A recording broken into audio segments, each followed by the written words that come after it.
Rawalpindi speed star और साबिक fast bowler Shoaib Akhtar का कहना है कि उन पर लगी 5 साला पाबंदी को साबिक सदर आसिफ जरदारी ने खत्म करवाया था। निजी मीडिया को दिए गए अपने एक पुराने इंटरव्यू के दौरान शुएब अख्तर ने अपनी किताब में लिखे एक वाक़ये का जिक्र किया था। दौरान इंटरव्यू मेज़बान के सवाल पर शुएब अख्तर ने बताया कि माजी में 2 साल पाबंदी लगने के बाद रावलपिंडी की एक बासर शख्सियत वफाकी वजीर को फ़ोन किया, जिस पर उन्होंने मुझे अपने घर बुलाया, लेकिन कोई मदद करने के बजाय घर में दाखिल नहीं होने दिया और गेट से वापस भेज दिया।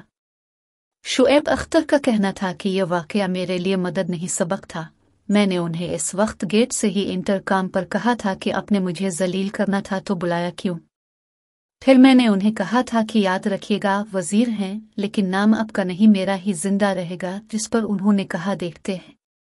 इस शो के दौरान शुएब अख्तर ने साबिक सदर आसिफ जरदारी की तारीफ की और बताया कि जब मुझ पर 5 साला पाबंदी लगी तो मेरे दोस्त फैसल बट मुझे जरदारी साहिब के पास लेकर गए, जिस पर उन्होंने chairman cricket board Naseem Ashraf को फ़ोन करके कहा है, शुएब हमारा बच्चा है, इसे IPL खेलना है, तुम इस पर लगी पाबंदी को ख़त्म करते हो या हम चेयरमैन नया लगा दे। साबिक फास्ट बॉलर का मजीद कहना था कि इसके बाद नसीम अशरफ को आधी रात में कहीं से उठाकर ले आया गया।